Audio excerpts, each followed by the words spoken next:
Good morning, everybody. We are on to exciting times here. Our very last unit, personal finance. And normally we split this unit into two. The first half is calculation based, and then the second half is more practical personal finance things. So for the lessons and for your test, I'm going to focus on the calculations. And then your assignment, so you do have an assignment for this unit. That's for some of the personal finance things, research and doing things like budgeting. We're going to touch upon in your assignment. And just to reiterate about your assignment, if you haven't looked already, it is done by last name. So make sure when you do your assignment, you do the assignment that is starts with the first letter of your last name. A few of you didn't pay any attention to that. The first time I did that for your stats assignment, I still marked it. Please make sure for your finance assignment that you do your last name. Also, don't forget, starting this week, so for the exponentials plus for this, I started a checklist and put it into the activity feed just to help you check off all of the things that I'm marking, help you stay a little bit more organized. With all that being said, we're going to move forward here. Simple interest is our first lesson. So our learning goals, I'm going to introduce simple interest and just interest in general, recognize the conditions in simple interest, and be able to calculate parameters within simple interest. So we're going to start off with a little brainstorming activity, and you can do your own brainstorming or you can just copy down what I write down. But even though you're only in grade 11, what are some places or things that you can think of, or maybe you've seen interest or interest rates?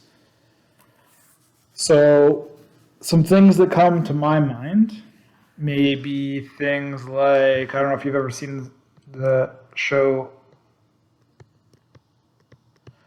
Shark Tank. They talk about investments, interest on their loans, or percents of companies that they're going to buy, things of that nature.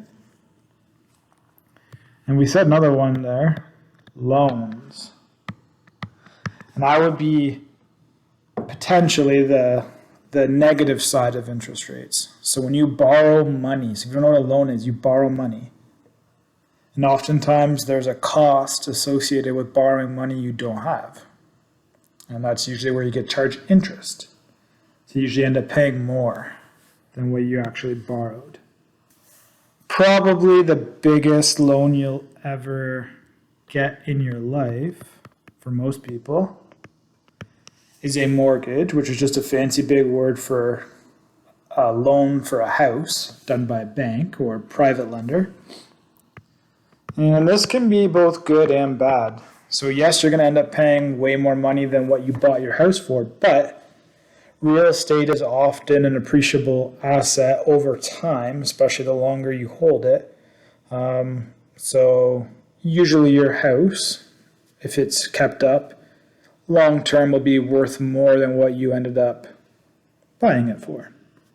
And again, that's just over time and usually. Obviously, if you were to buy at the peak of a housing market and try to sell during a crash of a housing market, then that's not going to apply. But the longer you hold it, the more it's going to be worth. Maybe another loan you might take out. Student loans, obviously those are good because they help some of us pay our way through college or university. Often too, they come with a decreased interest rate, sometimes interest-free. But then they're also negative in case if you take out a student line of credit, let's say from a bank, then you are going to end up paying more than what you borrowed. Another example, maybe buying a car.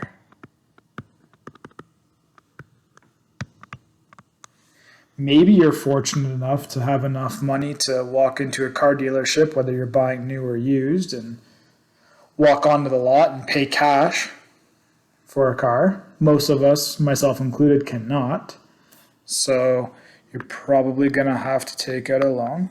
And sometimes if you time it right, you can get really low interest rates. Even sometimes you can get 0% financing, which means you don't pay any interest. But that's a very rare occurrence. So far, it's kind of just been the negatives. Let's talk about some positives. Savings accounts. If you have a savings bank account, you earn a very nominal interest rate, but it's positive. It gives you free money. Along those lines, you probably don't have any investments, but your parents might have some investments, or your parents might have, maybe paid into an RESP for you, and those are investments, and over time they earn interest, and those are positive interest rates. Your money making more money for you. One more that comes to mind before moving on. Credit cards. Now, credit cards do have some positives to them, albeit small, like earning rewards, earning points, helping build credit. But these are often really, really bad for some people. Very, very tempting for some people. So I'm not going to go too much into it in depth. A lot of this stuff is going to be researched in your personal finance assignment. But credit cards charge a lot of interest, relatively speaking. And they tempt you by giving you money that you don't actually have, which means you have to be very, very responsible.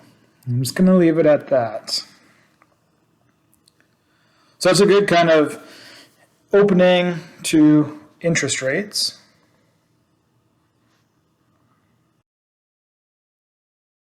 We are going to focus on investments or loans, to keep it kind of simple. So the first formula you're going to see, and this unit is very formula based. It's actually entirely formula based. So you just have to have a working knowledge of these formulas. So I equals PRT, or I like to use a triangle for this, a formula triangle. So we can make this, and I, and P, and R, and T. And what we're going to add to this, multiply there, and a divide there. And how that triangle works. So before I tell you what those letters are, which some of those we saw in our last unit, but this is how that triangle works. So if you're looking for capital I, take your hand. So after you've copied down that triangle somewhere, take your hand or take your thumb and cover up the I. What does it tell you to do, or what's left over? P times R times T. What if you're looking for the R, let's say? Take your thumb or take your finger, cover up the R. What's left over? I divided by P times T. What if, try one more. What if you're looking for the T? Cover up T with your thumb or finger. What's left over? I divided by P times R. So some of you from science have some knowledge of formula triangles, so I like to use that. Now, what does each letter stand for? I stands for the interest earned. Or lost, if we're talking about a loan. P, we've seen P before. P, we saw exponentials, is your principal value, which I can just simplify that by saying starting amount.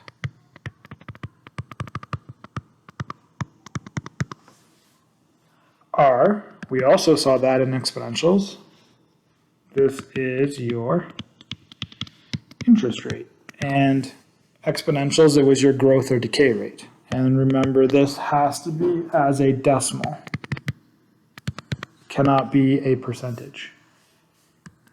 t, we saw that as well, exponentials, time in years. So when I was giving you the formulas for exponentials, I used those letters on purpose so you don't kind of have to relearn different letters. So make sure you have that formula, I equals PRT, or if you like the triangle, which I'm going to refer to, have that sitting in front of you once we get to the real examples. We're going to do some warm-ups first.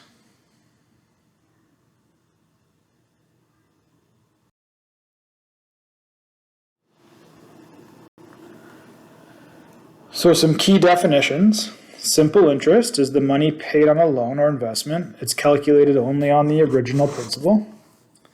The principal value, that's the amount of the initial investment or loan, the starting amount. And the final amount is the future value of an investment that includes your money, your principal value, and the accumulated interest. So I'll give you a second to copy those down, pause it, and then restart it. Our first warm-up question, just doing some prerequisite skills here. Show the interest rates as they would appear in the formula as are, which remember to do that, we divide by 100, or you can think of it as moving the decimal place to the left twice. So you can take this decimal, move it to the left 2 times, or you can divide by 100, whatever you are more comfortable with. You should get 0.13. Try it on your own for B. Hopefully you got 0.025. And then for C, again, try it on your own. See if you get 0.005.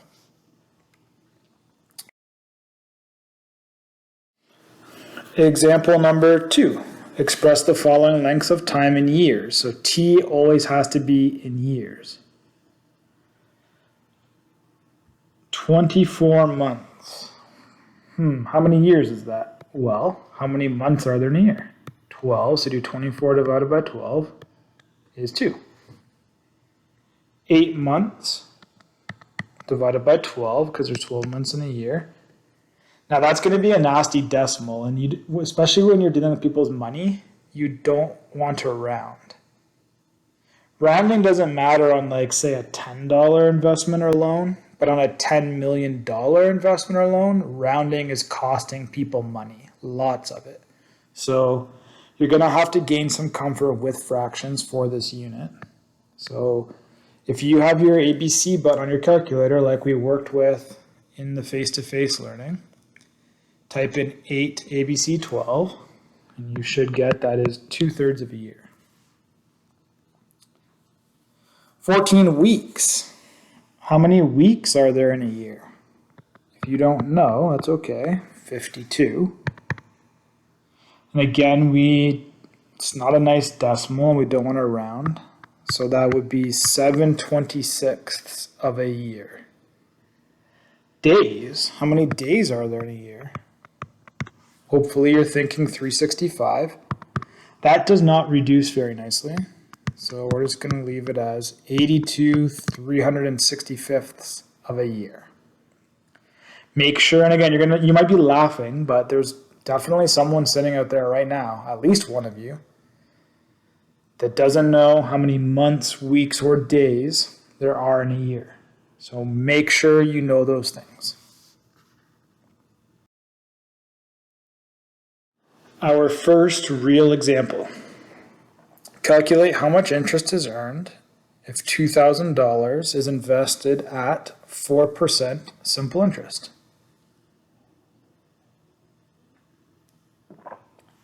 Until you get really good at these, I like to write down all the variables. And how do you know it's those ones? Well, it's the only formula you've seen so far for this unit. There's going to be more. So in the future, you're going to have to decide between some formulas. And what you should get into the habit of looking for is the word simple. And if you see simple, you got to be thinking I, P, R, and T. How much interest? That's your I, that's our question mark. $2,000 is invested. That is your starting amount, that's the P value. R. my interest rate. You are not going to put 4. You're going to convert that to a decimal first. Time, it says 26. Now, time, don't forget, is always in years. And there are 52 weeks in a year. That actually does work out to be a nice number, 0.5. Now we're going to use our formula. So if you like the triangle, we're looking for I, so I equals, cover up the I with your thumb or finger, what's left over? P times R times T. From there, it's just play match game. You have the numbers on the left, match them up with the letters on the right here. So 2000 times 0.04 times 0.5. Enter that in your calculator. You should get 40 bucks. How much is the investment worth?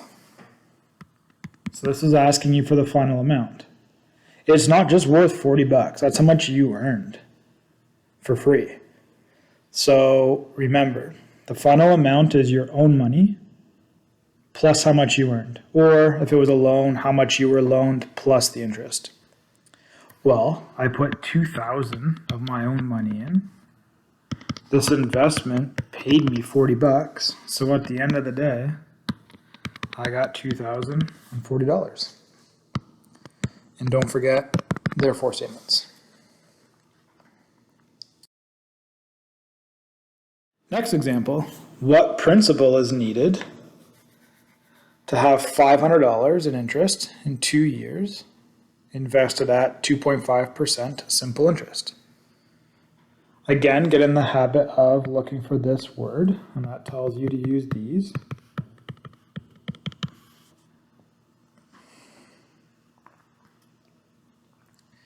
What principal is needed? That's asking you for that value.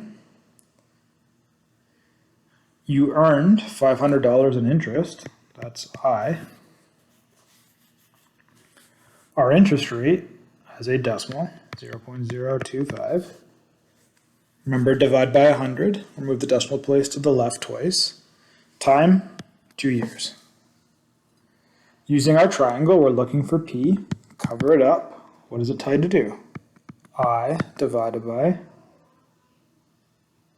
R times T. Sub everything in. 500 divided by 0.025 times 2. Now you can't just enter 500 divided by 0.025 times 2. Your calculator doesn't know that that 2 is meant to be on the bottom of the fraction. So here's how you're going to fix this if you want to enter it all in one step. Put brackets around the bottom. And if you put brackets around the bottom, you will tell your calculator you mean for that to all be in on the bottom of the fraction. If not, you got to do this in 2 steps. Do the bottom first, and then do 500 divided by that. But maybe try to enter just like you see it. So 500, then hit divide by, then bracket 0.025 times 2, close bracket, hit equals, and you should get $10,000. Now, if you didn't get 10,000, pause the video, go back, see if you can figure out how to get 10,000, and if you can't, make sure you ask me for help using your calculator. So that means that you got to invest $10,000 at that interest rate for 2 years to get $500 in interest. As always, word problems, don't forget therefore statements. What rate of simple interest is needed to get 7,000 to grow to 10,000 in 5 years?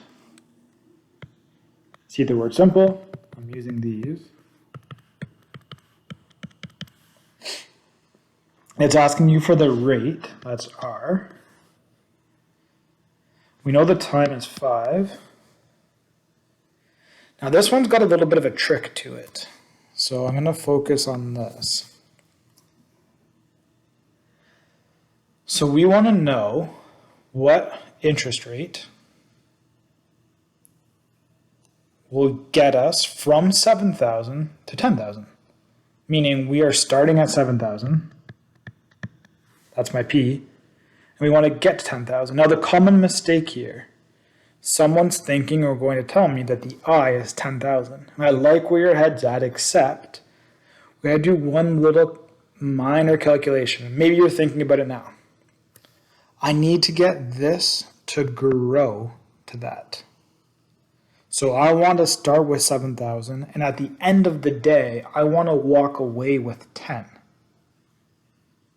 So if I start with 7, I walk away with 10, how much interest did I earn? In other words, if this was the bank, how much interest did the bank pay me? To get that number, I got to add 3,000, or you could have done 10,000 minus 7,000. So that's one little trick for these types of questions. If you see that, I start with 7 grand. I want to walk away at the end of the day with 10 grand. That means I earned 3,000. So I'm just going to star this question, make sure you know how to do it. And from there, we just go about our business. So use your triangle. R equals, cover up the R. What's left? I divided by P times T.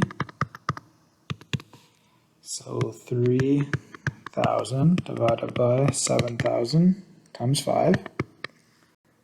Don't forget, you want your calculator to do the bottom all as one step. And in order to do that, put it in brackets. Enter it just like you see it.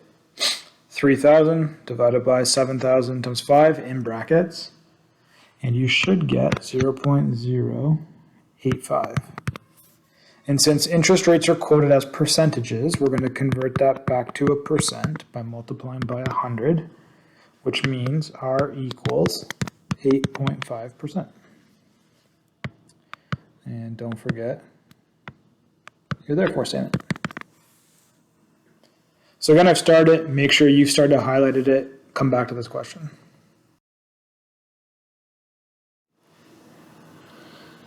Example number 6. How long would it take 1,500 to grow to 2,000 at a simple interest rate of 3%?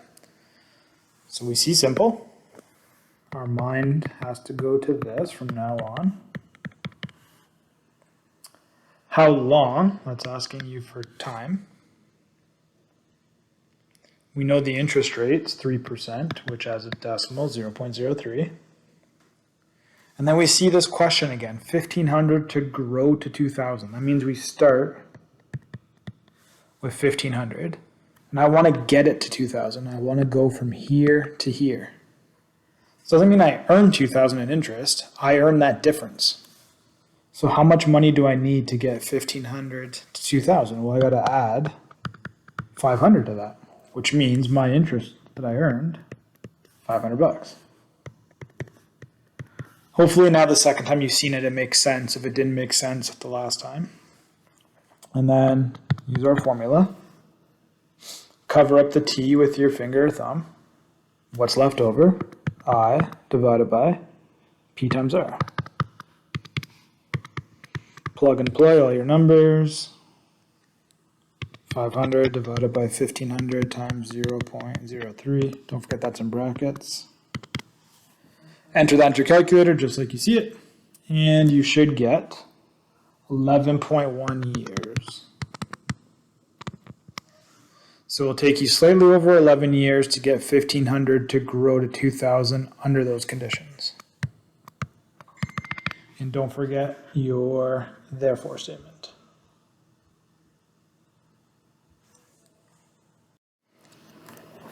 So that's it for your simple interest lesson, your first lesson of finance. Next, you're going to work on some workbook questions out of 7.1. Then you'll have one more lesson on compound interest for today, and that's it. And then the rest of the day I'll be working on workbook, anything you didn't finish, and perhaps starting your personal finance assignment, which is due on Friday by 3 p.m.